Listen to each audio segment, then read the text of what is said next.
ઘટનામાં ગલા પ્રકારનું અસતું અષ્ટ પ્રકારની પ્રતિમાઓ અને સંતમાં અખંડ રહ્યાનું સ્વામિનારાયણ સ્વામિનારાયણ હરિ સંવત રાતો દાદા કાંઠના દરબારમાં શ્રી વાસુદેવ નારાયણના મંદિરની આગળ લીમડાના વૃક્ષની ઢૂલિયા ઉપર વિરાજમાન હતા. ને દોડો કેમ પહેરો હતો ને દોડી ચાદર ઓઢી અને માથે દોડવું ઝીપોડું ધોતિયું બાંધ્યું અને પોતાના મુખારની આગળ સભા ભરાઈને બેઠી હતી. પછી શ્રીજી મહારાજ બોલ્યા છે, અમે એક પ્રશ્ન પૂછીએ છીએ. ત્યારે મુનિએ કહ્યું છે પૂછો. પછી શ્રીજી મહારાજ બોલ્યા છે, અમનો તેરા કાળમાં અમે 1 મહિના સુધી જયારે નિદ્રા આવી ત્યારે એમ પાછું છે અમે પુરુષોત્તમ પુણ્ય વિશે જઈને શ્રી જગન્નાથજીની મૂર્તિ વિશે પ્રવેશ કરીને રહ્યા છીએ. અને તે મૂર્તિ તો કાષ્ટ નિર્ણય પણ તેની નેત્રે કરીને અમે સર્વને દેખતા અને પૂજારીનો ભક્તિભાવ તથા સર્વ સરે દેખતા. અને એવી રીતે આપણા સત્સંગમાં જે સમાધિ પુરુષ તે પણ સમાધિ કરીને બીજાના દેહમાં પ્રવેશ કરીને સર્વને દેખી. આ વૈષ્ણવ મહારાજ તે આસ્તિકતાનું છે. ભગવાન મૂર્તિઓમાં રહ્યા છે, સત્પુરુષોમાં રહ્યા છે અને ભગવાન તો અણુ અણુમાં છે, સર્વે વ્યાપક છે. આપણાને મૂર્તિઓની વિશે જો આસ્થા હોય તો મૂર્તિઓમાં રહી પણ આપણી સેવા અંગીકાર કરે, આપણું કામ કરે છે. અને જો આપણે કે ભગવાનના વિશે આસ્તિકતા હોય અને ભગવાન સર્વે અંતર્યામી સર્વે વ્યાપક છે તો મૂર્તિઓનું આલંબન રહેતું નથી. જ્યારે છે તે સમુદ્રની પેલા સરોવરના કાંઠે ગજેન્દ્રનો ઉદ્ધાર કર્યો અને ગજેન્દ્રને જોડે પકડ્યો ત્યારે ગજેન્દ્રએ જે ભગવાનનો પોકાર કર્યો. ગજેન્દ્ર પૂર્વનો રાજા હતો અને ભક્ત હતો ભગવાનનો. ભગવાનનો સુસ્ત ખરેખર ભક્ત હતો એટલે ભગવાન એને વશ હતા. પણ અગસ્ત્ય ઋષિ એના ત્યાં જાય છે. ત્યાં પેલો રાજા ભક્તિભાવમાં અને પોતાનું છે તે ભક્તિ ભગવાનનું ધ્યાન ભજનમાં તલ્લીન હતો. એટલે અગસ્ત્ય ઋષિનું સન્માન થયું નહીં. આવો એવું ન કહેવાયું, પધારો. એટલે અગસ્ત્ય ઋષિને રીસ કરી કે આ રાજા ખોટો ધંભ કરીને મારો બેઠો છે અને મારો આજે સત્કાર ન કર્યો, જા હાથી થઈ જા. શ્રાપ દઈ દીધો. ઋષિ મહાત્માઓમાં પહેલું બ્રાહ્મણોમાં એવું ક્રોધ બહુ હતું ને એટલે સહેજે શ્રાપ દઈ દે. હગા દીકરા નહીં દઈ દે. અષ્ટાવક્ર ઋષિના બાપે હગા બાપે શ્રાપ દઈ દીધો. અને એમ છે કે આ અગસ્ત્ય ઋષિએ શ્રાપ દીધો કે ગજેન્દ્ર એટલે હાથીનો હાથી. એ આ હાથીનો અવતાર હતો રાજા. અને એ સરોવરની અંદર પાણી પીવા જાય છે ત્યાં અંદર ધૂળ હતું. ધૂળ એટલે મગર. મગર પણ એવો મોટો અલમસ્ત. મગર પણ ગાંધર્વ હતો. એ ગાંધર્વ હતો ત્યારે દેવલ ઋષિ હતા. એ દેવલ ઋષિ નાહવા જાય છે સરોવરની અંદર. ત્યાં પેલો ગાંધર્વ પણ નાહવા આવ્યો. એટલે પછી દેવલ ઋષિની હાંસી કરવા માટે પાણીમાં ડૂબકી મારી અને પછી પગ પકડ્યો. એટલે દેવલ ઋષિને રીસ કરી. દેવલ ઋષિ કે તું આવી રીતે મગરના ગોળે પાણીમાં હરકી મારી અને મારો પગ પકડે માટે મગરનો અવતાર તારો થઈ ગયો. એ મગર થયા ગાંધર્વ. એ મગરને આ ગજેન્દ્ર હાથીને પકડ્યો પાણી પીવાઈ ગયું ત્યાં. એટલે બે એને ખેંચાતાણ થાય. હાથી તાણે બહાર જવાના, પેલો મગરને અંદર લઈ જવા થાય. બેને ખેંચાકરણ થઈ એમાં તો ભાગવતમાં તો 1000 વર્ષ લખ્યા છે. હવે તો આપણે તો ભગવાનને વ્યાસજીના વચનમાં વિશ્વાસ છે માનીએ, પણ છે કે નાસ્તિકો તો ના જ માને. અરે 1000 વર્ષની જનાવર કેમનું લડી કરે, તો મરી ગયું હોય ને એમ છે. પણ છે કે એ બનવા જો છે. એ વખતનો એ સમય એવા હતા, સમયને અનુસારીને આ વાત છે. એ વખતના આયુષ્ય મોટાને તે રહી શકતા. ધ્રુવજીએ તપ કરવા માંડ્યું, 1 મહિનો તો પાંદડા ખાધા, 1 મહિનો તો છે તે પાણી ઉપર ગયા, 1 મહિનો તો વાયુ ભરસી ગયા. અત્યારે કોણ રહી શકે એવો દેશ છે. અત્યારે તો મહિનાના આપવા જૈન લોકો કરે ને, ઘણા મહિનો 3 મહિનાના આપવા, પણ ઘણું કરીને દેહ પડી જાય. કારણ કે જ્યારે એ અપ્પાને વાળે અને પારણાનો ટાઈમ આવે ત્યારે પછી જો છે કે જતર ઉઘડી તો ઉઘડી, ન તો બેસી જાય. એટલે ઘણા ખરા પચી જાય અને ઘણા ખરા આગળ. તો એ છે કે આ ગજેન્દ્ર ઉદ્ધારની વાત કરી ત્યારે ગજેન્દ્રને સરોવરના કાંઠે જ્યારે મગરે પકડ્યો હતો ત્યારે એને ભગવાનનો પોકાર કર્યો. ત્યારે એ વખતે એ પ્રતિમા કઈ હતી, મૂર્તિ કઈ હતી, એ સત્પુરુષ કોણ હતું, એની પૂર્વની સંસ્કાર ભક્તિ પોકાર કરે છે. એ ભગવાન આ અનંત કોટી ભગવાનના સર્જનહાર પરમાત્મા જે તમે સર્વ અંતર્યામી સર્વજ્ઞ સર્વવ્યાપક છો, અને અત્યારે આ મારો કોઈ ઉદ્ધાર કરનાર નથી. કારણ કે એના સાથે બધું તોડવું હતું. હાથીઓનું, હાથણીઓ, એના બચ્ચા, બાળકો, બધું કુટુંબ હતું. કોઈ સહાય કરવા ઊભું ન રહ્યું. પછી ભગવાન ઉપર જ્યારે એને આરતા નાખી, એ ભગવાન તમારા વિના હવે મારે કોઈનો આધાર નથી, તમારા વિશે મારે કોઈનો આધાર નથી, કોઈ મારી આ સહાય કરે એવું બીજું નથી, માટે આ અંત સમય મારી સંભાળ લેજો. ત્યારે હરિ અવતાર ભગવાનનો છે. ત્યાં પછી તમે બોલે છે કે ગરુડ તજીને પાળા પધાર્યા, પણ ગરુડ લઈને આવ્યા છે, પણ આમ ગરુડ છે તો ઉતરે ને, ફાય ક્યાંથી આવી શકે નજીક. એટલે પછી અહીંથી પાળા આવેલા ગજેન્દ્ર ઉદ્ધારના માટે. તો એ છે કે એ રીતે હરિ અવતાર એમના માટે થયો અને ગજેન્દ્રનો ઉદ્ધાર કર્યો. ગજેન્દ્રને પોતાનો, કારણ કે ભક્ત હતો એટલે ભગવાન પોતાના ધામમાં લઈ ગયા અને એને પાર્ષદ બનાવ્યો. અને પેલો ગાંધર્વ હતો મગર, એનો પણ ત્યાંથી ઉદ્ધાર કરી અને મગર એ છે કે ગાંધર્વની યોનિમાં પાછો મૂક્યો એને આચરે. આવી રીતે ભગવાને ઉદ્ધાર કર્યો એને. હવે પહેલાજી ભગવાનના ભક્ત હતા. પહેલાજી આ સંસ્કારની વાત કેવી બને છે કે પહેલાજીનો બાપ હિરણ્યકશિપુ. એ હિરણ્યકશિપુ બ્રહ્મા ઉપર તપ કરવા ગયો. એ તપ કરવા ગયો, બ્રહ્મા ઉપર બહુ તપ કર્યું. એને ભગવાન બ્રહ્મા પાસેથી વરદાન માંગ્યા ને કે મારું રોઢે લાકડે કે ઘરમાં બહાર કે દાડે રાખી. એ તપના પ્રતાપથી એને આ વરદાન માંગ્યું હતું. એ તપ કરવા ગયો ત્યારે એમના જે સ્ત્રી હતી એના ઉદરમાં પહેલાજી હતો ગર્ભવાસમાં.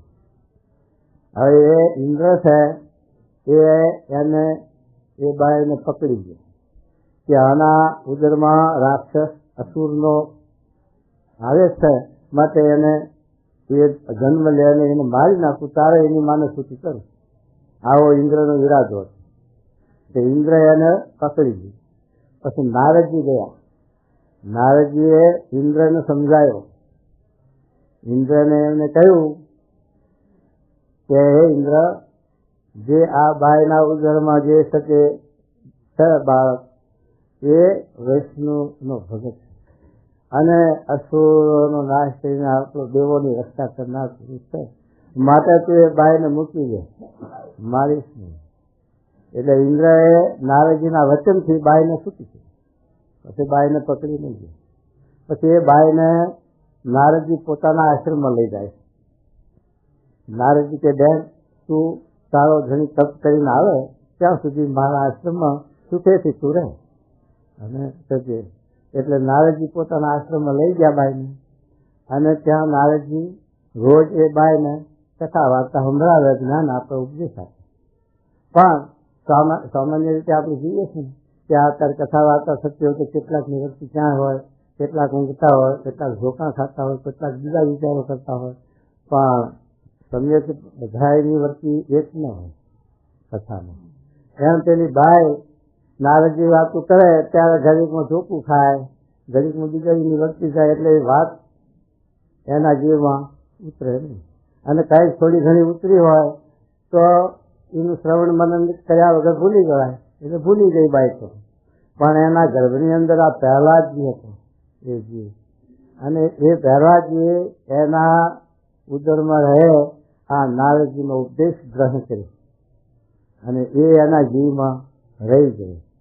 એ ઉપદેશ એના જીવમાંથી જન્મ લીધા પછી પણ ગયો નહીં, એટલે એના એ સંસ્કાર હતા ઉદરના પહેલાજીના. એટલે જન્મસિદ્ધ યોગી, જન્મસિદ્ધ વૈષ્ણવ ભક્ત અને ભગવાનની ભક્તિમાં જેની હતી. કારણ કે હિરણ્યકશિપુનો ભગવાન એનું અંત લાવવા માટે જેવા જીવને એના ત્યાં મૂક્યો હતો. તો એ પહેલાજી 5-7 વર્ષના હતા અને એને એના શુક્રાચાર્ય જે દૈત્યોના ગુરુ કુળગુરુ એ શુક્રાચાર્ય, એના 2 દીકરા હતા સંડામર. એ સંડ અને અમર એ 2 એના દીકરાઓ એને આ હિરણ્યકશિપુએ કહ્યું કે આ બાળકને આપણા સંસ્કાર નાખો અને આસુરી વિદ્યા એને ભણાવો. હવે પહેલા જે આસુરી વિદ્યા કેમ નહીં ભણે? કારણ કે ધર્મ સિદ્ધ વૈષ્ણવ હતા, ભગવાનના ભક્ત હતા. એટલે છે કે આ લોકો ભણાવે પણ એ કઈ જીવમાં ઉતારે નહીં, એ તો વિષ્ણુનું ભજન કરે, ભક્તિ છે. અને એ બાળકોનો ઉપદેશ પણ એવો જ આપે કે એ બાળકો આ મરી જવાનું છે મૂર્ખાઓ, અને ભગવાનને સંભાળો, વિષ્ણુ ભગવાનને ભક્તિ કરો. એમ બાળકોનો પણ ઉપદેશ આપે કે આસુરો અધોગતિને લઈ જશે માટે કરીએ. અને એમને તો આ ભાગવતની અંદર પહેલા જે બાળકોનો ઉપદેશ આપે કે આ જમાનામાં કોઈ 100 તો જીવતું નથી, કોઈ 50, 60 ને 70 નથી, કોઈક જ વખત જતું હોય. બાકી 100 વર્ષની આયુષ નથી, એમાં 50 વર્ષ તો રાતના ઊંઘમાં ગયા, 50-20 વર્ષ હવા આ બાળકપણામાં બાર ઉંમરમાં ગયા, અને પાછના 20 વર્ષ ગળપણમાં ગયા. પછી ગળપણમાં એવો શિથિલ થાય એટલે પછી ગળપણમાં કાંઈ કાર્ય બને નહીં ભગવાન ભગની ભક્તિ. એટલે 20 એમ જ 20 એમ જ ગયા બાળકપણમાં, એટલે 40 ગયા, 50 ઊંઘમાં ગયા, 90 ગયા, પછી કેટલા ગયા? 10. આ 10 વર્ષની રમત જીવ બાળક નવી છે ને જગતનો મોહ, મારું તારું ના બાળકોને એની જંજાળમાં એની પ્રવૃત્તિમાં કાઢે, પછી ગેસ પછી પૂરું આ જ નીકળે. એટલે પહેલા જે આ રીતે બાળકોને સમજાવે છે ભાગવતની અંદર આ વાત આખ્યાનો લખાય. એ પહેલાજી ને હિરણ્યકશિપુ જ્યારે પછી નથી માનતો અને પછી ભગવાનનું ભજન કરે છે, ત્યારે હિરણ્યકશિપુ જાણે છે કે આ આપણો દુશ્મન છે. કારણ કે વૈષ્ણુ ભગવાન હતા, એમને વરાહનો અવતાર લીધો ત્યારે હિરણાક્ષને એને માર્યો. હિરણાક્ષે જ્યારે વરાહ ભગવાન આ પૃથ્વી પાતાળમાંથી લાવતા હતા ત્યારે આડો ફર્યો, એટલે એમને વરાહ ભગવાને એને માર્યો. એટલે હિરણ્યકશિપુનો એ મોટો ભય, એટલે એને લઈને વિષ્ણુ ભગવાન સાથે એને વેર બંધાયો. ત્યારે વિષ્ણુ ભગવાનના વાહથી કે એને મારું તારે એ બધે વાહન ગોતે એને કરે. પછી ભગવાન કહે આ બધે ગોતે છે, મારા વાહ પડ્યો છે, પણ એવું એક સ્થાન છે કે એ છે તે એ ગોતશે નહીં, કે એના હૃદયમાં એના વાસ કરે. એટલે ભગવાન હિરણ્યકશિપુના હૃદયમાં પ્રવેશ કર્યો અને ત્યાં રહ્યા કે બહાર ગોતે પેલો, પણ અંતરમાં કોઈ દિવસ આપણે નથી જોતા, તે ક્યાંથી જોવે? હિરણ્યકશિપુ આપણે અંતરમાં પાછી વર્તી નથી, તો હિરણ્યકશિપુને તો છે ને હોય. તો એ બહાર ગોતે, પછી ક્યાંક કાં તો ભાગી ગયો એના સ્થાનમાં કે જ્યાં કોઈ જઈ શકતું નથી, અને કાં તો મરી ગયો એમ જાણીને એ નિરાશ થઈ ગયો. પણ પહેલાજીને એને મારવાના બહુ ઉપાય કર્યા. એને ઘણા ઉપાયો મારવા માટે તો છેવટ અગ્નિમાં બેહાડ્યો, હાથીના પગે બાંધ્યો, કાજોમાં દાંચ્યો, પર્વત ઉપરથી ફગાવ્યો, આવું બધું કર્યું, પણ ભગવાને એને રક્ષા કરી. પછી હિરણ્યકશિપુ બહુ આવેશમાં આવી, બહુ ક્રોધમાં આવી ગયો, અને ત્યાં આ મારો શત્રુ છે, આ મારો નાશ કરનારો જ છે, એને પૂજી કરજે. પણ કે આ તારો રાખણવાળો વિષ્ણુ મને બતાવે. ત્યારે પ્રહલાદજી કે મારો વિષ્ણુ તો સર્વત્ર છે, ક્યાંય એના વિના ખાલી જગ્યા નથી. એ હું ક્યાં ગોતવા જાઉં? એક નિર્દેશ કરીને બતાવે એ કે આ જગ્યાએ છે. તો પછી પ્રહલાદજી એને થાંભલો બતાવે. મૂર્તિ કોઈ નથી, મૂર્તિ બતાવતો નથી પહેલા કે આ મૂર્તિમાં ભગવાન છે, પણ આ થાંભલામાં બતાવે કે આ થાંભલામાં પણ મારો વિષ્ણુ બિરાજમાન છે. એ હિરણ્યકશિપુને એવો ક્રોધાયો અને ખડક લઈ અને થાંભલાને જ્યાં મારવા જાય છે ત્યાં થાંભલામાંથી નરસિંહ ભગવાનનું રૂપ વિકરાળ નીકળ્યું, પેલો જરી ગયું રાશી. અને પછી એને એનો નાશ કરવા માટે જ નરસિંહ ભગવાન પ્રગટ થયા. એ પ્રહલાદજીના વિશ્વાસથી અને પ્રહલાદજીને ભગવાનની આવી નિષ્ઠા હતી. હવે થાંભલામાં પણ પ્રહલાદજી ભગવાનને દેખતા હતા, આપણાને મૂર્તિમાં પણ દેખાતા નથી. આટલું આપણામાં નાસ્તિક ભાવ આવી જાય. મૂર્તિમાં ભગવાન ક્યાંથી હોય, ક્યાં બોલે છે, ક્યાં ખાય, કેટલા ઘણા ક્યાં હોય નાસ્તિકો. આર્ય સમાજી હોય, નાસ્તિક મતવાળા હોય, એ બોલે જો તમે આ ભગવાનને ખાવા જાઓ ક્યાં ખાવા જમે છે, અને ત્યાં ભગવાન બોલે છે ક્યાં શકો એમ બોલે. પણ ભગવાન સર્વજ્ઞ છે, અંતર્યામી છે. આપણો ભક્તિભાવ અંતર્યામી પણ દેખે છે, જોવે છે, જાણે છે. એ એમને અર્થાનું કાંઈ રહેતું નથી. એ વાત મહારાજે જગન્નાથપુરીની હતી, કારણ કે જગન્નાથપુરીના વિશે કાષ્ટની પ્રતિમા છે.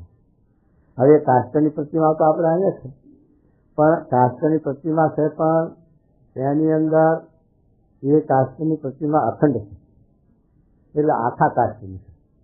અને આ બીજી આપણે જે કાષ્ટની પ્રતિમાઓ બનાવીએ ને એના હાથ જુદા લાકડાના ચોરાવવામાં આવે, એટલે એ પ્રતિમામાં તેની પ્રતિમામાં એટલો ફેર છે પૂજપણાનો. કારણ કે પ્રાણ પ્રતિષ્ઠા થાય ત્યારે ધાતુની મૂર્તિ હોય, પાષાણની હોય, એ અખંડ મૂર્તિઓ હોય, એમાં આવાહન ભગવાનનું કરવામાં આવે. અને આ પટની મૂર્તિઓ છે, અને પછી આવી જે કાષ્ટની મૂર્તિઓ ખંડિત હોય એવી મૂર્તિઓમાં આવાહન કર્યું હોય, પણ એમાં આવન જાણ નથી. કારણ કે ગામડાની અંદર હરિમંદિરો ભગવાને એટલા સારું કર્યા કે ગામડાની અંદર વ્યવસ્થિત પૂજા વિધિ થઈ શકે નહીં. કારણ કે કોઈ પૂજારી હોય કે ન હોય તો ગામના હરિભક્ત હોય તો હા સવાર જીવો કરી આવે અને પોઢાડે જગાડે કરે, એમાં છે તે વહેલું મોડું થાય અને બધું થાય. એટલે જો પાષાણની કે ધાતુની કે એવી મૂર્તિ હોય તો અપરાધ થાય ભગવાનને. એટલા માટે મહારાજે ગામો ગામ પટની મૂર્તિઓ સજરાવી હરિમંદિરોમાં. અને આવા મોટા શિખરબંધ મંદિર હોય ત્યાં પ્રતિમાઓ મૂર્તિઓ પધરાવી.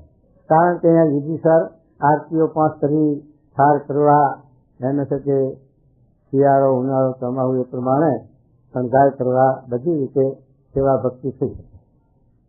એટલા માટે આવા મોટા મંદિરોમાં એવી પ્રતિમાઓ કરી અને ગામડામાં પટની કરી.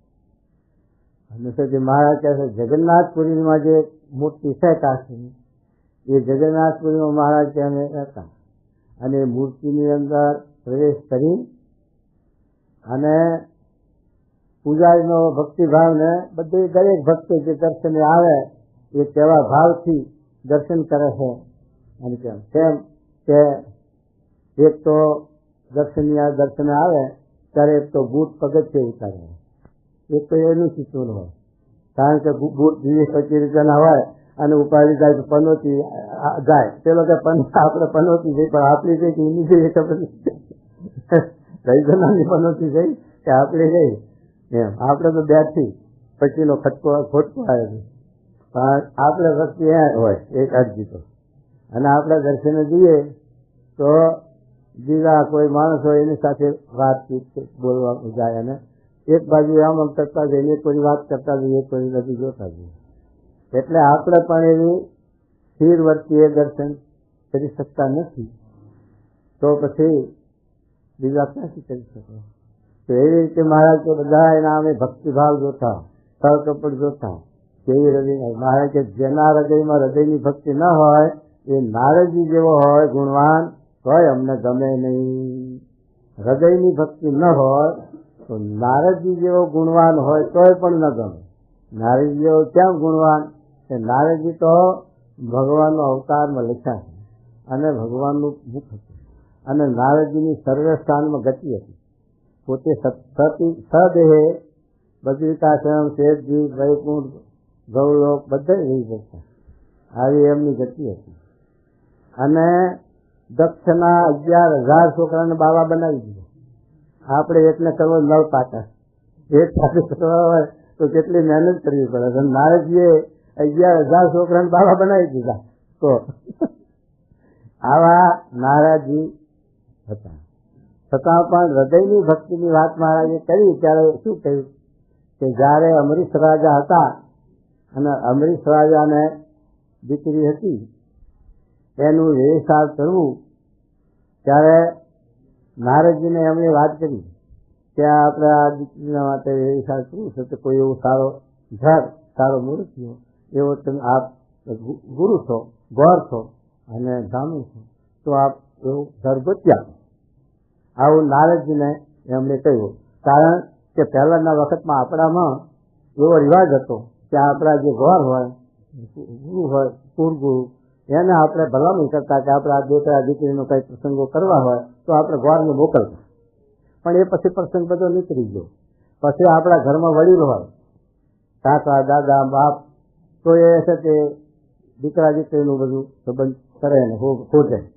અને એમાં હવે અત્યારે ગૌણતા આવી ગઈ એટલે હવે તો ઈચ્છા આવે ભણતા ભણતા 2 જણા ભાઈબંધી થઈ ગઈ, થઈ ગઈ, એ હલાળો થઈ ગયો, પાછી ગયો, ચિંતા મટી ગઈ મા બાપને બધાને. હવે ને કાંઈ ફિકર જ નહીં, થઈ રહ્યું, કોઈને ગોતવા જવું નહીં, કાંઈ કરવું નહીં, માથા પીઠ એવું થઈ ગયું. પછી આમાંથી પ્રજા પણ કેવી થાય? એક પાછું એ વર્ણશંકર જ થાય ને, બીજું શું થાય? પછી તો પરિણામ તો એ જ આવે ને તે. તો એમ આ નારદજીને અમરીશ સાહેબે કહ્યું. ત્યારે અમરીશ સાહેબે કહે એ કન્યાનો હું હાથ જોઉં, એની રેખા જોઉં અને પછી એના માટે હું તપાસ કરું. એ ત્યાગી થયા, સંન્યાસી, છતાં પણ શ્રીનું મારે કે અષ્ટ પ્રકારે ત્યાગ રાખવો એ ભૂલ્યા અને એ અમરીશની કન્યાનો હાથ જોયો. હાથ જોઈને પોતાનો સંકલ્પ છે કે આ તો મારે વરવા યોગ છે. તારે અમરીશ રાજા વિચાર કહો, ગુરુ મહારાજ તમે કહો, મહાન ત્યાગી ભગવાન ભક્ત ભગવાન. પણ હવે અમરીશથી બોલાય એવું નથી, કારણ કે શ્રાપની બહુ બીક હતી એ વખતે.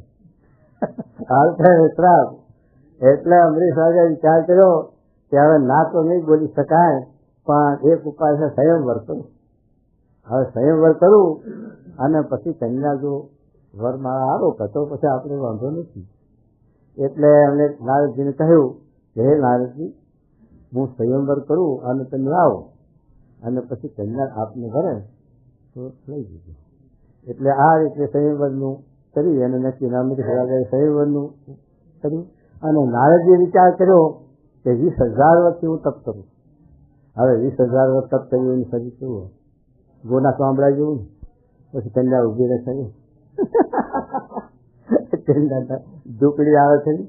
પછી ભગવાન પાસે જાય છે નારદજી. ભગવાનનું મુખ છે, ભગવાનને જાણે છે, છતાં નારદજી ભગવાન પાસે જાય.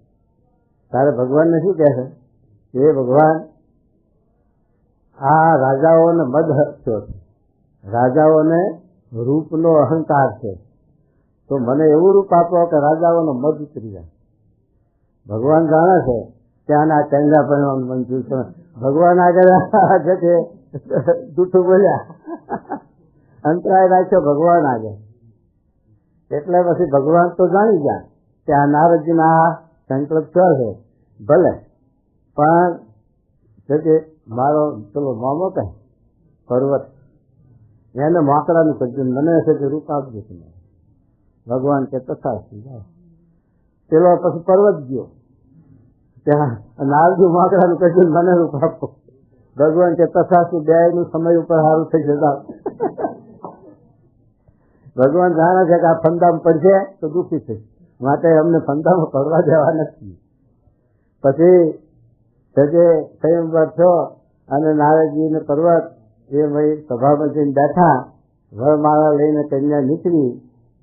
પછી ફરતા ફરતા જોતા પેલા વાંદરાના મોઢા આવે ત્યારે ભાગે. ત્યારે નારદજીને એને એમ થયું કે આપણાના દેશથી નથી, માટે આમ આગળ ફરે. ત્યાં પેલી ભાગે.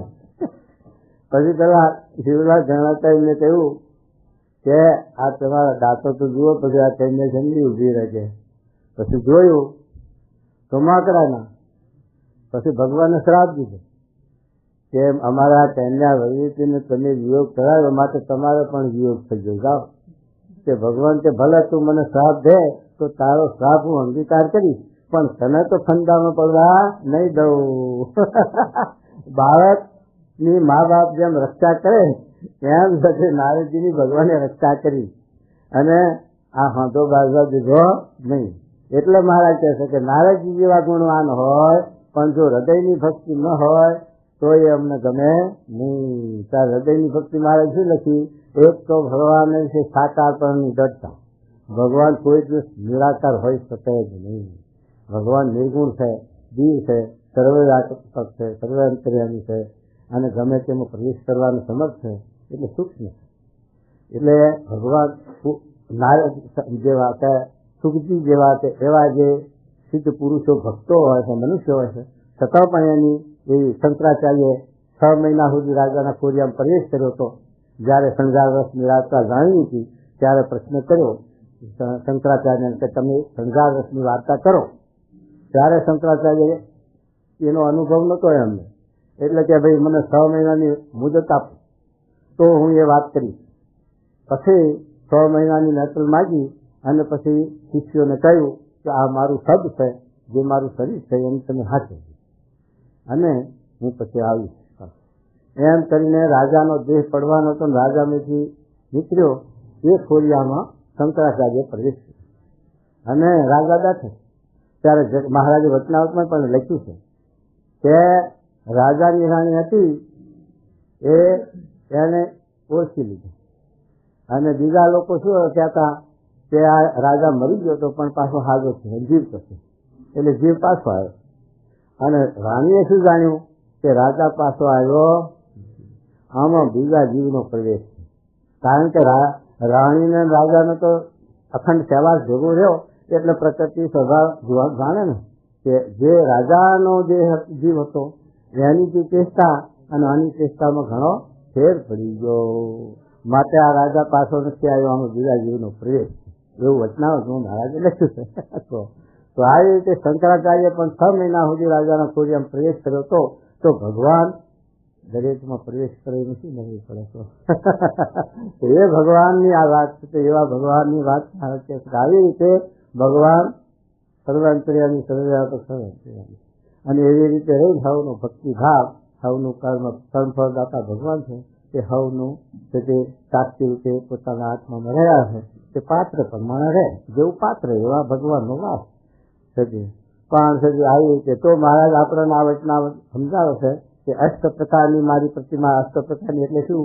કે ધાતુની, કાષ્ટની, પાષાણની અને જે હેરુની, મનોમય કે જે એની પારસની આરસની સેવા છે તે ચિંતામણીની અને એવી રીતે 8 પ્રકાર લખે કે 8 પ્રકારની આવી મારી પ્રતિમા છે. અને 9મી પ્રતિમા સંત છે. હવે સંત છે એ હરતા ફરતી છે પૂરતી. એટલે સંતોએ કીર્તનમાં લખ્યું કે જો ફિરતા સંત સમાજ મિલે તો સર્વે મનની ભ્રાંતિ થાય. એ ભગવાન એમાં રહીને આપણા સંશયો છેદી નાખે છે અને આપણને જ્ઞાન આપે છે અને આપણને ભગવાનનો સાક્ષાત્કાર કરાવે છે. એ આ છે કે જંગમ તીર્થ છે. એ જંગમ તીર્થ છે અને આ સાવર તીર્થ. સાવર તીર્થ છે એ હરે ફરે નહીં. આપણો કાંડું ના પકડે, બીડી પીજી આગળ જઈ તો પણ અંતર્યામી પણ આપણો ભક્તિ ભાવ જોઈએ અને આપણી ઇન્દ્રિયોનો પાપ બને, આપણને સદબુદ્ધિ આપે તો એમનું આ હરતું ફરતું સ્વરૂપ ઓળખાય. એ એમનું કાર્ય છે. એ પ્રતિમાનું કાર્ય આ છે. અને પેલી એ છે કે જંગમ તીર્થનું આ કાર્ય છે અને સાવતીર્થનું આ કાર્ય. એમ અષ્ટ પ્રકારની મારી જે પ્રતિમા એમાં હું રહ્યો છું સાક્ષાત્કાર એવો જ સંતમાં રહ્યો છું. આવા જે મારા ભક્ત ઘણા સંત છે તે રાજુલાજી સ્વામી, શાસ્ત્રી મહારાજ, જોગી બાપા, અત્યારે પ્રમુખ સ્વામીમાં રહીને જ મહારાજા કાર્ય કરી રહ્યા છે કે જેવા મૂર્તિમાં છે અને મૂર્તિનો આપણે મહિમા છે એની આરતી થાર કરીએ છીએ એવા જ સત્યાનો મહિમા છે. પણ સત્ય આપણને જય મહારાજ એમાં આપણને સત્પુરુષમાં મનુષ્ય ભાવ આવે અને પ્રતિમાઓને વિશે આપણને કાસ્ટન પાષાણાદિકની જણાય તો મહારાજે ના લખ્યું કે નિશ્ચય ભગવાનનો સંબંધ જ નથી, નિશ્ચય નથી ભગવાન આપે એવું લખ્યું. માટે આ તો એક આલંબન છે આપણા માટે, કારણ કે આપણી વસ્તી ફૂલ છે અને આપણે તે ભગવાનના માર્ગે ચાલનારા પહેલા વિદ્યાર્થી છીએ. જેમ શરૂઆતમાં છોકરાને નિશાળ બેહારે અને પછી છોકરાને સમજાવે, પહોળાવે, ખિસ્સામાં પછી જરાક નાખે ચવણું ખાવાનું, ખીચડીઓ નાખે પેલી, અને છોકરાને સમજાવીને પહોળાવીને લઈ આવે નિહાળે. અને એમ કરતાં કરતાં પછી છોકરો હેવાયો થાય, 1, 2, 4 ચોપડીઓ ભણે, પછી એને તમે રોકવા માંડો થાય ના રોકાય. છોકરા આજ નહીં એવું નિહાળે, આપણે જ્યારે કામ છે ના મારે લેસન રહી જાય, હું પાછળ પડી જાય, નહીં રોકો. એ વખત એને રસ લાગી જાય. એમ આયા આપણે થતા નિહાળ્યા કે અહીં બેસવું, અહીં આવવું જરાક અઘરું પડે, વચ્ચે મારવી પડે, મનને મારવું પડે. અને પણ પછી આનો હવાજ લાગે ત્યારે હવાજ પડે ત્યારે ગોતતા આવે અને પહેલા પરાણે બેહાડવા પડે, સાહેબ બેહો, સાહેબ બેહો એમ છે તે રાખવું પડે. એ રીતે આપણે થતા નિહાળ્યા. એના માટે ભગવાને આ કાર્ય આ ગોઠવ્યું. મૂર્તિઓ એ થાળ કરો, આરતી કરો, પૂજા કરો અને સંતનો સમાગમ કરો. એમ કરતા કરતા તમને જ્ઞાન થશે ને પછી સાક્ષાત્કાર થશે ત્યારે જ્યાં જુએ ત્યાં રામ હજી બીજું ન ભાષે રે, ભાત દેખી ભૂલે નહીં, અનુભવ ઉજાશે રે. પછી સાક્ષાત્કારની સ્થિતિ થશે. પછી તો બધા ભગવાન દેખાય છે, એકલા પ્રતિમા નહીં દેખાય, બધે દેખાય. એવી સમજણ એવી સ્થિતિ પહેલા જેવી થશે. તો એટલા માટે મહારાજ આપણે ના બતાવે. એટલે આસ્તિકતા કેટલાક નાસ્તિકો હોય કે પ્રતિમાઓને માને નહીં, પણ ભગવાન આપણે એક સામાન્ય માણસ, એક જજ હતા અમદાવાદમાં માણસ, કે એમને અહીંયા પધારવાનું થઈ ગયું અને ઘણો વખત થઈ ગયો, ઝાલની વાત શુંમાં ભગત હતા એ વખત. તે પછી આવવાના હતા ત્યાં આપણે ડેરા ઉપર પથાણા અને ખુરશીઓ અને બધું ગોઠવણી કરી. 100 રૂપિયાનું તો ફૂટ મગાવ્યું ભાવનગરથી.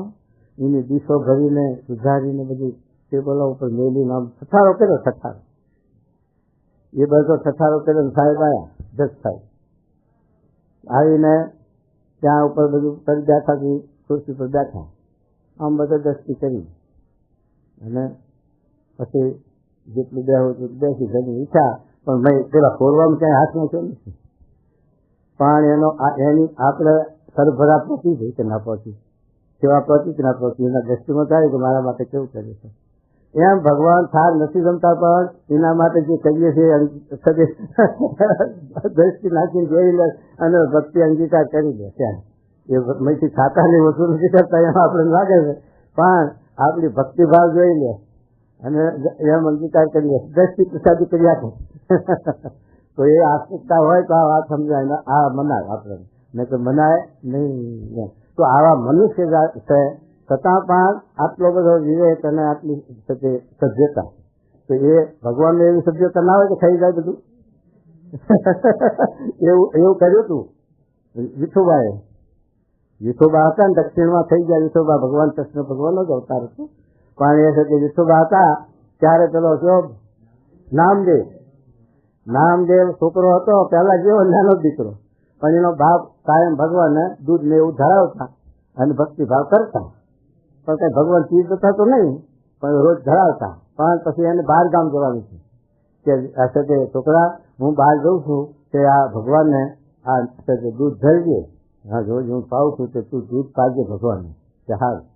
એનો બાપ ગયા અને નામદેવ દૂધનો કટોરો લઈને ભગવાનને ધરવા જાય છે, કઈ ભગવાન હાથ કરતા નહીં, પીતા નહીં, લેતા નહીં.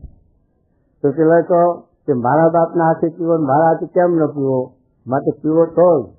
એ તો અરંગો લખાઈને બેઠો, એ તો ત્રાગુ કરવા તૈયાર થઈ ગયો. પછી ભગવાને વિચાર કર્યો કે આ બાળક બુદ્ધિ છે અને તે નહીં માને. પછી ભગવાને કટોરો હાથમાં લીધો અને મોઢે મળ્યો. ત્યારે નામ દે કે અજા વિઠ્ઠલથી એટલો પી દઈશ, મને થોડી વાર નહીં આપે. તો એ અત્યારે વિઠ્ઠલ ચાલે છે. અને પછી કહેવાનું શું હતો કે આવું નામદેવને જોવા છે કે ભગવાને આવી રીતે કટોરો પીધો. એવો જ ગઢપુરની અંદર રભલ ખાચર હતા, ભાઈ દીલા રભલ ખાચર હતા. એને મહારાજના વિશે એવો મહિમા નહીં ને કે ડેલીએ તરવાર લઈ ગઈ અને જીવબાની કે જીવા આ છે કે અત્યારે આ નાનપણમાં બાળપણમાં શું ધૂમ લઈને બેઠા, આ કઈ ઠાકોર દ્વારો કરવો છે કઈ દરબારમાં, માટે ઘરપણમાં ભગવાન થઈ ગયો આમ છે અને બધું છે જે ગોઠવી. પછી જીવબા ના અત્યારે હાલ એ લાલજીની મૂર્તિ છે કે એ છે જે બે ઓરડા જોડે છે કોતરાદા બારના, એમાં બીજો ઓરડો જોડીમાં એ જીવબાનો છે, એની જીવબાની મૂર્તિ પણ છે, એની અંદર એ લાલજીની મૂર્તિ પણ છે. અને એ મૂર્તિની આગળ ભગવાનને છે તે દૂધ ધરી જીવબાએ અને અભલ ખાચર ઉભેલા. એ દૂધનો કટોરો છે તે મૂર્તિમાં અંકોરો પડ્યો દૂધનો. અને એ અભલ ખાચર જોયું, પછી કરવા ફેંકી દીધું, પગમાં પડ્યો. તો આ તો મારા ઘર ભગવાને મીરાને મોકલી લાગે છે એમ મહિમા પછી સમજો. એટલે આવી રીતે ભગવાન રક્ષા કરે છે. પણ આવી રીતે ઘણા ચમત્કારો પણ બતાવ્યા છે. પણ એ શા માટે કે આ જીવને આસ્તિક ભાવ લાવવા માટે આવા ભગવાનનું કાર્ય કરે. એ સ્વતંત્ર છે, એ કાયમ એવા કાર્ય કરવા બેઠા નથી કે આપણે છે તે રોજ કરાવરાઈએ એમ ન થાય આવું કાર્ય. એ આપણા હાજર નથી, આપણા એમના હાજર. તો એવી રીતે મહારાજ આ વાત આપણે સમજાવે છે કે અષ્ટ પ્રકારની મારી પ્રતિમા એમાં હું સાક્ષાત્કાર રહેલો છું, સર્વજ્ઞ છું, અંતર્યામી છું. પણ પ્રતિમાને લઈ અને આપણી વૃત્તિ ત્યાં સ્થિર થાય. મારે જે કહ્યું છે કે જયારે ભગવાનનું ધ્યાન કરવું હોય ત્યારે કોઈ પદાર્થમાં તાટક કરવું. આપણે કોઈ પદાર્થમાં તાટક કરીએ એટલે આપણી વૃત્તિ સ્થિર થાય, અને વૃત્તિ સ્થિર થાય એ વૃત્તિ પછી ભગવાનની પ્રતિમામાં જોડીએ એટલે એનો સાક્ષાત્કાર થાય. એવી રીતે મહારાજ બતાવે છે. તો આ છે કે આપણી વૃત્તિ સ્થિર કરવાના માટે ભગવાનની પ્રતિમાઓ છે. હા, એટલે એમાં આપણી વૃત્તિ રોકાય અને સ્થિર થાય એટલા માટે છે. તો એની અંદર જો આપણે નાસ્તિક ભાવ હોય તો આવી રીતે ભક્તિભાવથી સેવા પૂજાએ થાય અને ભગવાન આપણી ભક્તિ સેવા અંગીકારે કરે. અને એના એ ભગવાન સત્પુરુષમાં છે, એના વિશે આપણે નિમનાય કે આ ભગવાનનું આ પ્રતિમાઓ છે, આ પ્રતિમા છે, આ હલકી ચાલતી પ્રતિમા છે, અને એ ભગવાનનું સ્વરૂપ સાક્ષાત્કાર. તો એમના વિશે પણ આપણને આવી રીતે મહિમા રહે કે આ મૂર્તિ છે એ પણ આ જેવી દેવની મૂર્તિઓ છે, આ પ્રતિમાઓ છે નિર્દોષ, એવા નિર્યા મૂર્તિ નિર્દોષ છે. આમાં પણ કોઈ જાતનો દેહનો ભાવ નથી કે કોઈ ગુણનો ભાવ નથી કે કોઈ એનામાં છે તે કોઈ વિચાર નથી કોઈ જાતનો. આવી રીતનો આપણા નિર્ણય વિશે મહિમા એના વિશે આપણને ભેટ થાય. અને એવી રીતે જો આપણે સેવા ભક્તિ કરીએ તો એ સેવા ભક્તિ આપણી ભગવાન અંગીકાર કરે છે અને આપણામાં તે આ એના ગુણનો વાસ થવું છે. એ મહારાજ આ વચનાવતમાં આપણે સમજાવે છે. શું કહેવા સાંભળીએ. અને સર્વ ભક્તને સાંભળે છે. અને શાસ્ત્રમાં પણ એવા વચન છે કે સુખજી વૃક્ષમાં રહીને બોલ્યા. સુખજી જયારે કેટલી ઉંમર હતી? 12 વર્ષની. જયારે પોતે 12 વર્ષ સુધી માતાના ઉદરમાં રહ્યા હતા અને પછી 12 વર્ષે જન્મ લીધો. વ્યાસજીએ કહ્યું કે હે સુખદેવ, તારી માતાને ક્યાં સુધી એવો કષ્ટ આપવું છે તું પાસે બહાર આવ્યા. ત્યારે સુખદેવ કહ્યું કે મારી માતાને પૂછી જુઓ કે હું સુખદેવ છું કે દુઃખદેવ. મારી માતાને પણ દુઃખ નથી, મને દુઃખ હોય છે ને મેં કરી રહું. કારણ કે મુક્ત પુરુષ હતા. અને પછી 12 વર્ષે જન્મ લીધો એવા ભાગ્યા. વ્યાસજી દોડ્યા વાહે. વ્યાસજી કે હે સુખદેવ, પાછા વળો, ભાગી કલ્યાણ નહીં થાય. ત્યારે સુખદેવ કહે કે હું પાછો નહીં વળું. તમારી મારી 4 વર્ષો ભેગી થાય તો મને બંધન થાય, મોહ થાય સંબંધીનો. કારણ કે સંબંધનું લોહ એવું છે એટલે જે એમાં ચોટી જાય. એટલા સારું ત્યાગીને કહી શકે પોતાના સંબંધી સાથે જરા પણ વાંધો ન રાખે. પોતાના મા બાપ કુટુંબ કબીલો સાથે જરા પણ આ અમારા બક્ષી સાહેબ આવ્યા છે, એમના દીકરા પેલા બેઠા, પણ હામું ના જોવા હો. જો હામું જોવા થઈ જાય ત્યાંથી ભેગી ન કરે. અને આવી રીતે મહારાજે ત્યાગીઓને આટલા માટે જ કહી શકે. સુખદેવજી જેવા સ્વસિદ્ધ મુક્ત એ પણ સંબંધનો બંધન થવાથી દીવે છે, તો આપણે કેમ ન દીવું? આપણે તો એવી દશા છે, આપણે ક્યાં એવા સુખદેવજી જેવા સર્વજ્ઞ થઈ ગયા તો આપણે એ સંબંધ કેમ રખાય? એમ જાણીને મહારાજ છે તે આપણાને 19નું વચનાવત ભાગ દઈને કહ્યું, છેલ્લાનું 19. એટલે મહારાજ કહે છે કે આવી રીતે સુખદેવજી નાઠા અને વ્યાસજી વહાં દોડ્યા તો એમણે ઝાડ પાનમાં પ્રવેશ કરીને ઉત્તર આપ્યો, 4 આંખો ભેગી ન કરી કે હું પાછો નહીં આવું. અને 4 આંખો ભેગી કોઈ બંધન થાય ને એક બીજું શું કીધું કે તમે મારા પિતા નથી, હું તમારો પુત્ર નથી. કારણ ત્યાં તો ઋણ સંબંધી ભેગું થાય છે ને પાછું ઋણ પૂરું થાય, ઋણ અદા થાય એટલે પાછા ના રસ્તા વેરી જાય.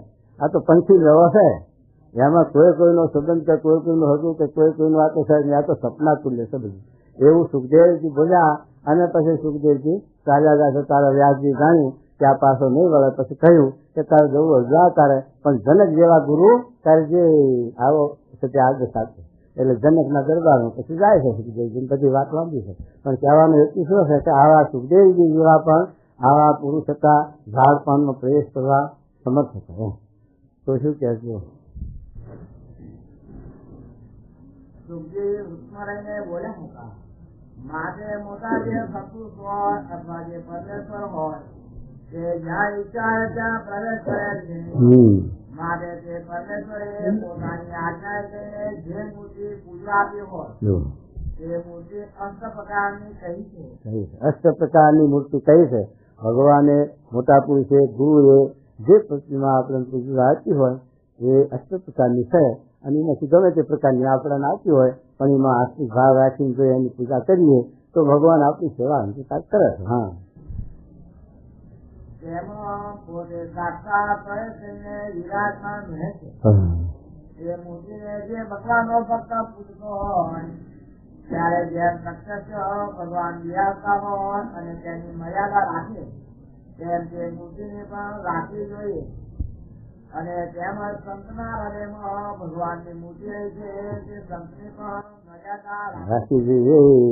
જેવી પ્રતિમાની મૂર્તિઓની આપણે મર્યાદા રાખીએ છીએ એવી જ પ્રમુખ સ્વામી જેવા સત્પુરુષની આપણે મર્યાદા રહેવી જોઈએ.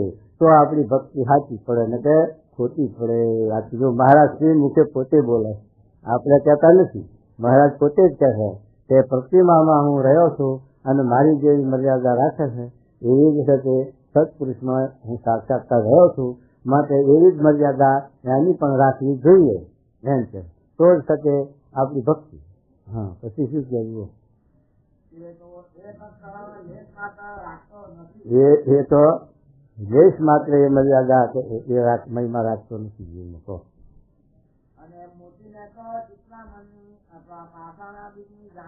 મૂર્તિઓને પાસાની જાણે, ચિત્રામણની જાણે, એમ કાષ્ટની જાણે, ધાતુની જાણે, એમ જાણે છે પ્રતિમાઓને. અને સંતને આ બીજા સંત છે એવું જાણે, બીજા માણસ એવો એ માણસ. હા, એમ તો શ્રી મુખે એમ કહ્યું છે પ્રતિમા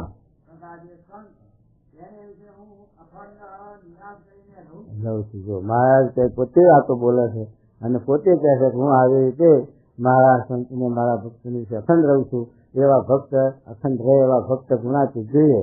કારણ કે ભગવાન છે તે બધામાં રહ્યા છે, પામર જીવમાં રહ્યા છે, પણ કર્મ ફળ દાતા તરીકે ફળ આપે છે. એમાં ભગવાન સાક્ષાત્કાર રહેતા નથી, એ તો કર્મ ફળ દાતા તરીકે. અને પછી વિષય જીવ છે જગતના મોહ વાળા, આસક્તિ વાળા, કે જગતમાં મોહ છે તે રજુ એવા જે જીવ છે એમાં સાક્ષી રૂપે ભગવાન રહે. સાક્ષી રૂપે એટલે શું કે જે કર્મ કરે છે એના માટે ભગવાનનો પુરાવો કોઈનો ના જોઈએ, પોતાનો પુરાવો એનું ફળ આપવું એ પોતે. એટલે એ મારા સાક્ષી રૂપે રહે. અને જે મુમુક્ષુ છે, મુમુક્ષુ એટલે ખપવાળો, મોક્ષ ભાગી, એનામાં જાણ પણ રહે. કારણ કે મોક્ષ ભાગી છે તો મોક્ષના માટે નીકળ્યો તો એને સાથે જાણ પણ પૂછે નહીં.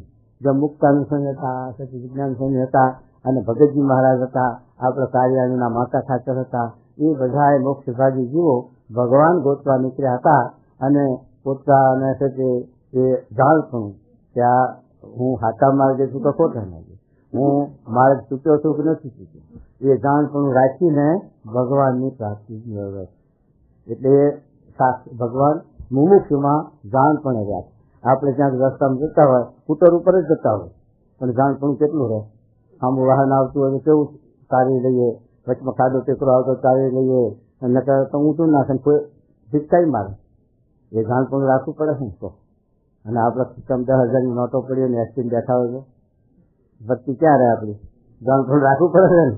એમ છે કે જે મુમુક્ષુ છે, મોક્ષ ભાગી છે, એ જાણપણા ચૂકતો નથી, જાણપણામાં રહી અને ભગવાનના માર્ગે ચાલે છે. ને તો વચમાં ફસાઈ પડે. આપણે જોઈએ છે ને કેટલા એનું પતન થઈ જાય ભક્તોનું બજારમાં. આખી જિંદગીઓ સેવાઓ કરી હોય, ભક્તિ કરી હોય, અને જરા પાટા ફેર થાય રહું છે. અને એ ભક્ત તો ભગવાનની પ્રતિમા તથા સંતાન ગમે તેટલા ફેલ બધું કરે. પ્રતિમા પૂજાઓ આરતીઓ કરે, બ્રહ્મચારી કરતા હોય કે સાધુ બ્રાહ્મણ કરતા હોય કે સંતો કરતા હોય, પણ પછી ભગવાનની આરતી ઉતારતા હોય, પછી પેલા એના ગોળે કે માથો સમો રાખ, તારો કાંધ તો ભાગે મારે જવું તો વાળીએ, અને જાડુ પટેલનું જાય છે તો પછી મારે હાલીને જવું, પછી પાઘડી ખસી જાય. ભગવાનનું માથું હું મારું બહુ ને એટલે બ્રાહ્મણ એમ છે. એ છે તે મારે કે આવી રીતે ભગવાનની આ સેવા પૂજા કરતા હોય અને ભગવાનનો ઘરાણા વ્યક્તિ થાય, દાદીના વ્યક્તિ થાય ને તમારા જેવા દર્શન કરવા સારું આમ 9,000 રૂપિયાની પછી આમ અંગૂઠે ચડાવીને પછી ઓટલી ચડાવે, પછી એને ભગવાનનો નિશ્ચય ખરો, આસ્તિકતા થઈ ભગવાનની પ્રતિમામાં ભગવાન જુએ છે ખરું. માટે એ નાસ્તિક ભાવ છે. કરતો દેખાય આપણે શું આરતી, કરતો દેખાય છે સેવા પૂજા, પણ ભાઈ હોય નાસ્તિક ભાવ, કારણ કે એની મર્યાદા નથી. એના આગળ ખેલ આવું કરે અને આવું ચોરી કરે. એ મારે કહે છે કે આવી રીતે ભગવાન પ્રતિમાઓની મર્યાદા ન રાખે, અથવા સત્પુરુષની. સત્પુરુષ આગળ ગમે તેમ બોલે, ગમે તેમ બકે, એ જે મર્યાદા ન કહેવાય.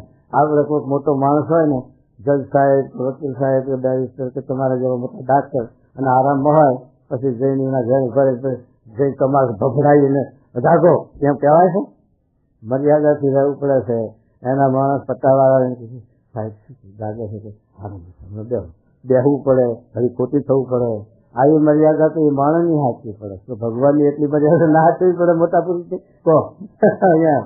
તો આ તો એવી મર્યાદા નહીં થઈ રહી. હા, શું કે જુઓ. હા, આ પ્રશ્ન પાછો હજુ પ્રશ્ન ન થાય કે આને ભગવાનનો નિશ્ચય પ્રશ્ન સેટ નથી, તો હવે શું કહે મારા સાંભળો.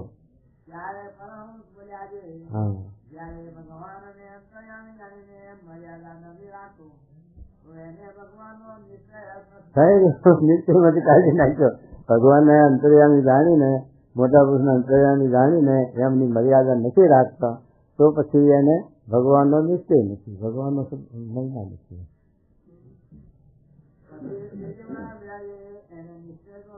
હા,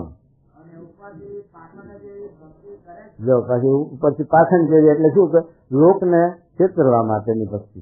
લોકને રાવણે છે તે દેખ લીધો હતો, શું કરવા, પણ ભગવાનને સારું લીધો હતો, પેલી સીતા સારું લીધો, એ દેખ લીધો કહો એમ છે. ત્યાં પૈસા સારું કે આવી રીતે સારું દેખ લીધો હોય તો એ પાણીમાં જાય. દેખ લીધો છે આપણે નથી શકે પૈસા સારું લીધો, અને શકે નથી કે આપણે માન મોટે ગુરુ થવા નહીં લીધો, કોઠારી થવા નહીં લીધો, ભંડારી થવા નહીં લીધો, કોઈ સત્તા ભોગવવા કે કોઈને શ્રાપ દેવા ભેખ નથી લીધો, પણ એક જીવના કલ્યાણ માટે, મોક્ષને માટે અને ભગવાનને રાજી કરવા માટે અને સત્પુરુષનો સમાગમ કરી અને સત્પુરુષના ગુણ મેળવવા માટે આપણે આ ભેખ લીધો છે.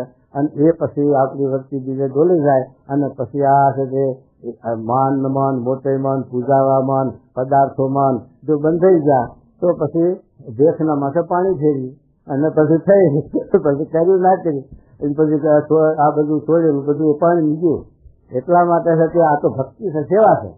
તે સેવા માટે ભગવાન તો મોટા પુરુષ હોય આપણા ઈષ્ટદેવ તો ગુરુ, એ જે પ્રેરણા કરે એ પ્રમાણે સેવા આપણાથી બને કરવાની છે.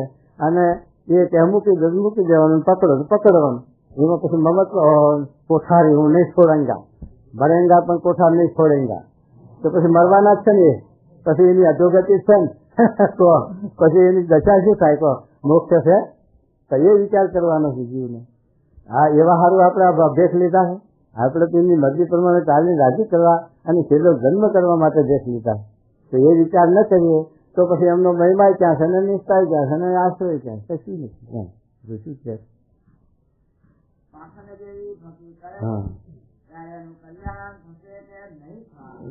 નહીં થાય તો શું કલ્યાણ? અરે નહીં થાય. મહારાજ પૂછે છે એનો સંતો ઉત્તર આવે છે. હા, પણ કથા વાર્તા હોય તો બધી કઈક શબ્દો પડ્યા હોય તો કઈક વિચાર આવે, પાછું મન થાય.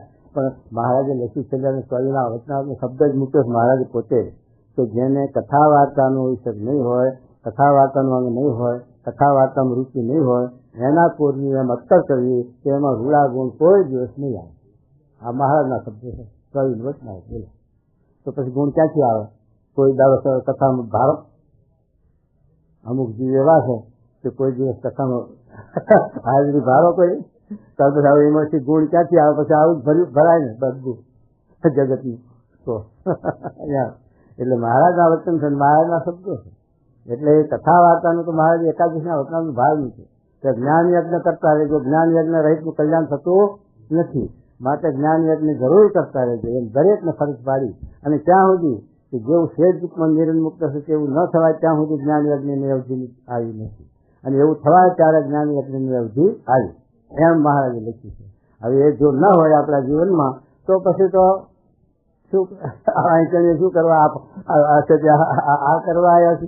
આ તો એક સેવા છે, ભક્તિ છે કરવી, પણ લાઈન ચૂકીને નહીં કરવાની. આપણો ભગવાનને વિચારી નહીં કરવાની, ભગવાનને ભૂલીને નહીં કરવાની.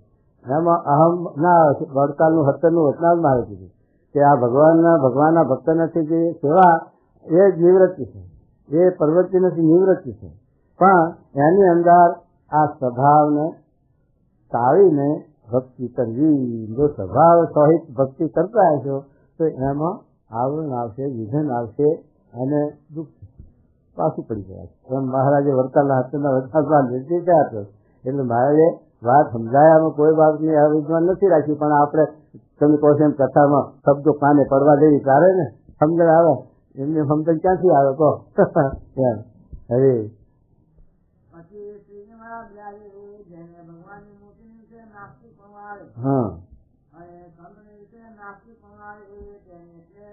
નહીં રહે એટલે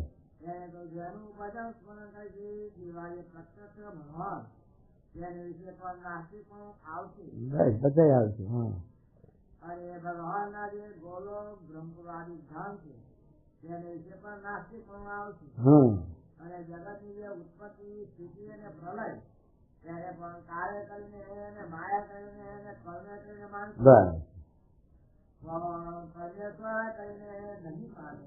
અત્યારે 95% એવા સુધરેલા માણસો બોલનારા કે આ તો બધું ઓટોમેટિક કાર્ય કરીને થાય છે, એમાં કઈ ભગવાન શું છે, ભગવાન ક્યાં કરતા? એમ કેટલાય માનનારા નાસ્તિક જીવો હોય. પણ કાળ તમને માયાને એ બધી ભગવાનના આધીન છે અને ભગવાનની પ્રેરણાથી જ કામ કરી રહ્યા છે, એમ સમજવું જોઈએ. શું કહે છે?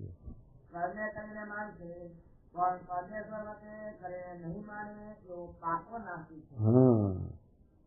પછી મુક્તાનંદ સ્વામીએ પૂછ્યું કે નાસ્તિકપણાનો હેતુ તે કોઈ પૂર્વનું કર્મ છે કે કોઈ કુસંગ છે? પછી શ્રીજીમાં નાસ્તિકપણાના હેતુ તો નાસ્તિકના ગ્રંથ સાંભળવા, એક તો નાસ્તિકના એવા ગ્રંથો સાંભળવા અને નાસ્તિકના ગ્રંથો બનાવનારા સાંભળનારા એવા નાસ્તિક જીવો હોય એનો સંગ કરવો એ પણ નાસ્તિકપણાનો હેતુ છે. શું કહે છે?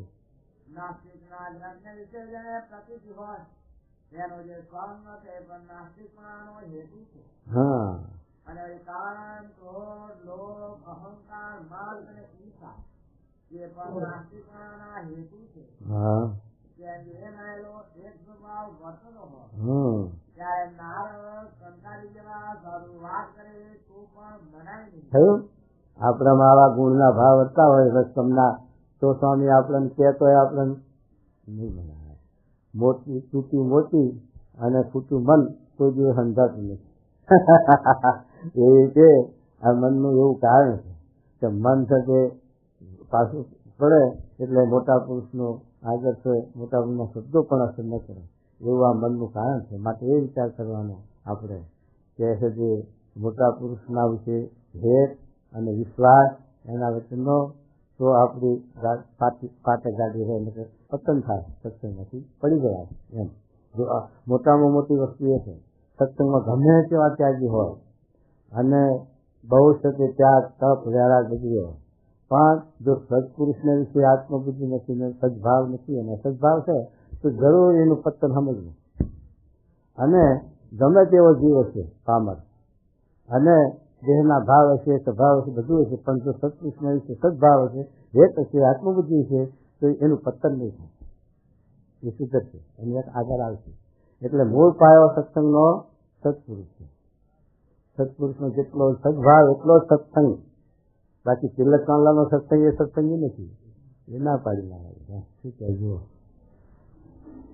અને નાસિક પણ ક્યારે નથી. હા, તો જયારે શ્રીમદ ભાગવત જેવા આખી ગ્રંથ છે કહીએ જગતની ઉત્પત્તિ સ્થિતિ પ્રલય એ ભગવાનની લીલા છે સાંભળે ભગવાનને સર્વનું મહત્વ સમજે ત્યારે એનું નાસ્તિક પણ ગાય અને આસ્તિક પણ આવે. વાહ, આવા ગ્રંથો આસ્તિક મહારાજે શીખ્યા પછી માથા આપ્યા છે ને કે વેદ છે, તેના ઉપરથી પછી મહારાજે કહ્યું ત્યાં ભાગવત છે, ગીતા છે, સ્કંદ પુરાણનો વાસુદેવ માચમ છે, અને આ વ્યાસસૂત્ર છે, અને આ ભગવદ્ ગીતા જે અમારે ત્યાં મહાભારતમાંથી ત્યાં લખ્યું વિષ્ણુ સહસ્ત્ર નામ એ આસ્તિકતા છે અને ગીતા છે. ને પછી આ વિદુર નીતિ છે, વિદુરજીની જે કહેલો ધૃતરાષ્ટ્રનો ઉપદેશ એ સાથે વ્યવહારિક છે, છતાં પણ એ ઉપદેશ મહારાજે લખ્યું કે આવા જે આસ્તિક ગ્રંથ અને આસ્તિક પુરુષોના વચન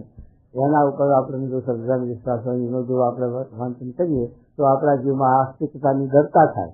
અને નાસ્તિક ગ્રંથ વાંચી નાસ્તિકનો સંગ કરીએ તો જીવમાં આસ્તિકતા હોય જાય ને નાસ્તિક ભાવ થઈ જાય. એનો એ છે હરી.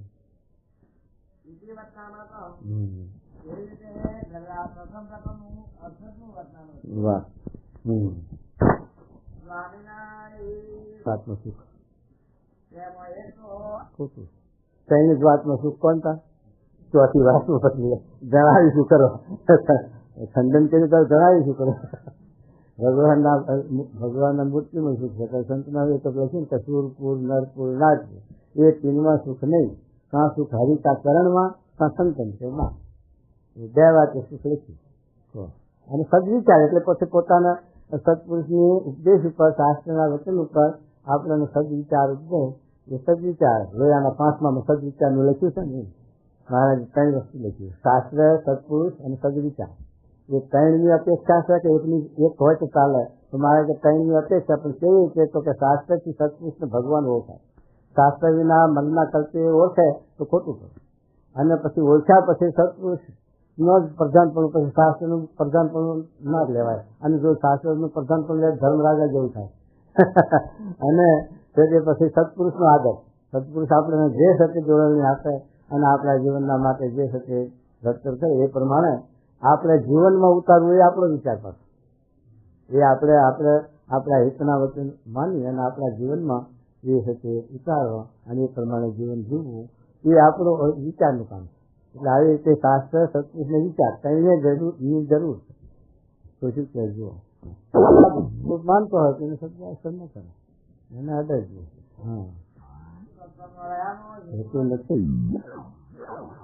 હા, મોટા ભગવાનના ભક્તોનો આત્મબુદ્ધિ હેત હતું તો પછી એનું મન ઉદાસ્યું સમજાવીને સત્સંગમાં રાખ્યા.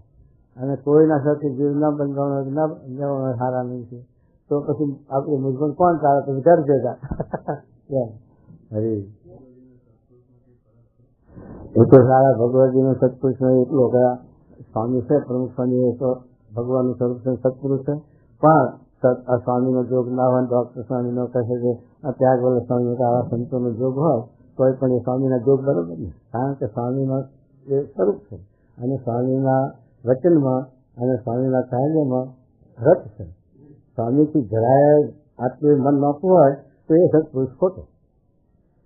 એ સત્પુરુષના વિશે આત્મબુદ્ધિ છે અને સત્પુરુષના આદર્શ પ્રમાણે એનું જીવન છે તો એ સ્વામી છે. તો એમનું વચન પણ એ જ પ્રમાણે. હા, એ હારા ભગવત છે. હરી